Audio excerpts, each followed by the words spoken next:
Flavourful டைமில் ஒரு ஈஸியான அவரைக்காய் பொரியல் தாங்க பார்க்க போகிறோம். இது எப்படி செய்யலான்னா, கடாயை அடுப்பில் வச்சுட்டு அதில் கொஞ்சம் எண்ணெய் ஊற்றிக்கோங்க, கடுகு போட்டுக்கோங்க. கடுகு பொரியட்டுங்க. கடுகு பொரிஞ்ச பிறகு வெங்காயம் சின்ன சின்னதாக கட் பண்ணி வச்சுருக்கேன், அதை போட்டுக்கோங்க. லேசாக வதக்கி விடுங்க. நல்லா ப்ரௌனாக ஆகணுன்ட்டு கட்டாயம் இல்லை, வதக்கி விட்டால் போதும், பச்சை வாசனை போகிற அளவுக்கு. இப்போ அதில் கொஞ்சமாக கருவேப்பிலை போட்டு வதக்கிட்டு கழுவி கட் பண்ணி எடுத்து வச்சுருந்தா அவரைக்காயை போட்டு அதுக்கு தேவையான அளவு உப்பு போட்டு கிண்டி விடுங்க.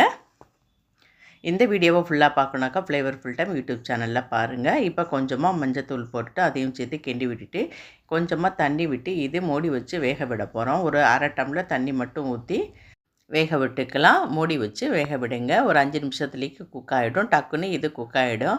பாருங்கள், நல்லாவே குக் ஆகிடுச்சு. இப்போ காரத்துக்கு நம்ம பச்சை மிளகாய் எதுவுமே போடல. இப்போ கொஞ்சமாக மிளகாத்தூள் போட்டு 2 பெரட்டி விடுங்க. ஒரு 2 நிமிஷத்துலேயே இறக்கிடுங்க. அவ்வளோதாங்க, சூப்பரான அவரைக்காய் பொரியல் ரெடி ஆகிடுச்சு. நீங்களும் ட்ரை பண்ணி பாருங்கள்.